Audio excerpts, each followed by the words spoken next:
Hello and welcome to Reginaldesq. I'm Underhook and this is my mini review of the Tier 8 German premium tank destroyer, the Skorpion, or the Rheinmetall Skorpion G to be precise. I'm not driving the tank, it's being driven by the Nuclear Straight. The Nuclear Straight, yeah, I think that's right. Anyway, his name's Ethan and he is a subscriber of ours and he sent this replay to me because as I mentioned, I don't buy these tanks, so he's basically kindly done a good game in it for us, and we're going to have a look at it. Now, he tells his team where he's going, which is a good idea. Let's see if we can... What's he doing here? He's changed his mind about where he's going, which is probably a good idea, because he would have got shot out there, and he doesn't have any armour. This thing has almost no armour. It has, I think, 30 mils at the front, which would be the front of the hull, 16 at the side and 20 at the rear. But I know for myself, shooting these with HE works pretty well. Especially if you hit the turret. I think the turret armour is almost nothing. The turret turns 180 degrees to either side, and it's a very slow turret traverse. It's only 18 degrees a second, a bit like a Hellcat, I think, from that point of view. But the track traverse of the tank is a little better at around about 30 degrees. So, yeah, and it's pretty quick, 60 kilometers an hour forward and 20 in reverse. So you can use it, as Ethan is doing here, as a medium support tank. Although it's never going to bounce anything. That's the only difference. The gun is pretty damn good though. It's a 128mm gun, does 490 alpha damage for a tier 8, is pretty darn good. And the penetration is 246 on standard rounds. If you put premiums, you can get 311, but 246 is pretty good, and it's a very accurate gun. Well, the stats say it's accurate. The dispersion on this gun is 0.30, which is would make it, in theory, one of the most accurate guns in the game. Whether it is that good or not, I don't know, but that combined with a very fast aiming time of 2.1 seconds means that you can basically quickly pop out with this aim and shoot, and you've got a really good chance of hitting what you aim at. So you can combine that with reasonable pen, very high alpha, and you can see why this is, I believe, the single most popular premium tank in World of Tanks. So I hear. Reload speed 4.92 rounds per minute, and he just ammo racks 1,268 damage. He was being very careful not to expose himself to that. Was it a T10? No, it wasn't. It was an Alpine Tiger. And when he actually did get a shot on the guy's side, he ammo racked him. So there you go. That was a bit lucky. It was a good hit, but it was lucky. Here we go. E50M. Well, that was a bit lucky. Straight to the upper plate. He had an orange indicator there. That was a pretty lucky shot to go through. Standard rounds. He's only firing standard rounds. He hasn't loaded any premium. He carries 7 on board, so he obviously does use them if he feels he needs to. But, now that one did bounce, which is more expected. The upper plate there, a bit touch and go, especially with the angle he was on. So yeah, the rate of fire, that one was on the side, there he goes. It's 490 average damage, only 430 now, it's a bit of a low roll, but yeah, so 4.92 rounds is pretty good. That works out to around, that's almost 5 rounds a minute. Oh, he gets owned by the KV4 there, who fortunately is firing AP and does 313 damage. You wouldn't want to get hit with HE in this thing. Take a shot, tracking shot? No, it's not going to waste a round on a tracking shot. Now, oh ho, is he going to expose himself again? I like the way Ethan's played here. He's sort of not really exposing himself. He's just taking advantage of, you know, his quick aim time. He's popping out and shooting when he needs to and popping back. He's got to be careful not to pop out too far and let that KV4 shoot him. But he does the right thing. He decides to make a move. Just got to be careful of that KV4.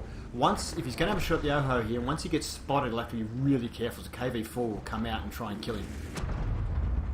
So he puts a good one, he aims it in a weak spot, and he's backing up now. He's trying to get behind the building. Is he? Oh, this is risky. Coming out for another shot with that KV4 there is very risky, because that KV4, if he's got half a brain, will be, there he is. Yep, he might wear one here, I think.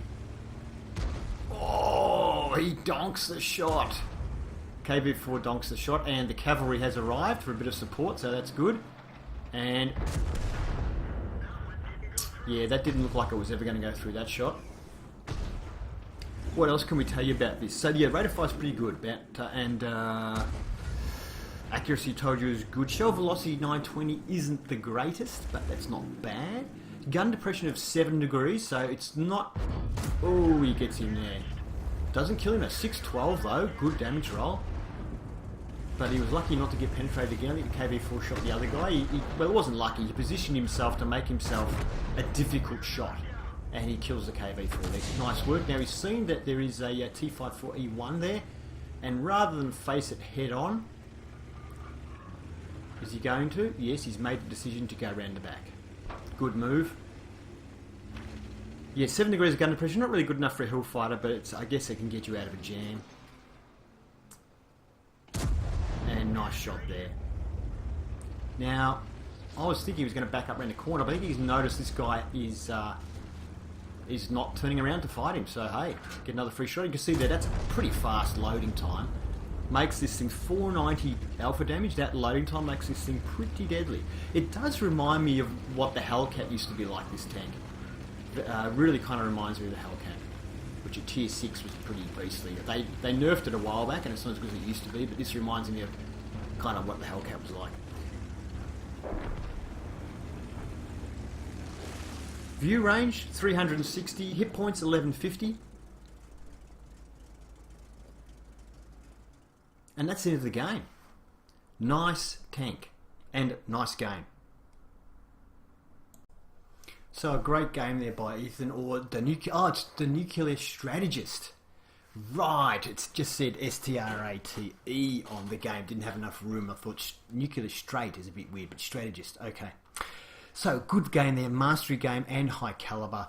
I imagine it will be quite difficult to get mastery in this tank, since apparently it is the most popular premium tank, which means a lot of people are playing it, so it would be hard. So obviously it was a very good game there. Ethan did contact me and suggest that, you know, he had some good replays for me, and I basically said, look, if it's something that I haven't got mastery in, or something that a tank I don't play, I'll definitely give it a shot, so long as, and this is if anybody else is interested in putting a replay up, so long as you don't use any more than 3 premium rounds in a match, and it's a really good match and something people want to see, or it's a fine example of how to use the tank, I'm happy to put it up. And this one, there was no premium ammunition. He's also sent me one with an M4 mastery game with there's no premium. It's HE ammo, uses the dirt gun, but might as well be premium, but it's a good game as well. So I might put that one up as well. So team score, well, he finished on top with 1,380 XP, which is a lot, and 4,633 damage, which is also a lot, which hence he finished on top and got high caliber. 12 rounds fired, which isn't that many really when you think of it. 11 of them hit, so good accuracy, and 9 of the 11 penetrated, so pretty good penetration as well. I know he bounced at least 1 off the KV-4, might have been 2 on the KV-4 even. Damage, as we said, 4,633, which is really good. Received 2 hits and only 1 of them penetrated, so I don't know, the other one maybe got absorbed by the tracks. I don't remember seeing the one that didn't pen, so bit lucky there with that, but it wouldn't have killed him, he still would have lived anyway. Enemy vehicles damage 5, destroyed 3, 542, a little bit of assistance damage as well, which all helps for the XP. And look at the earnings though, 89,163 credits and 71,000 profit. Wow, so if you can avoid firing premium in this tank, you can make a lot of money.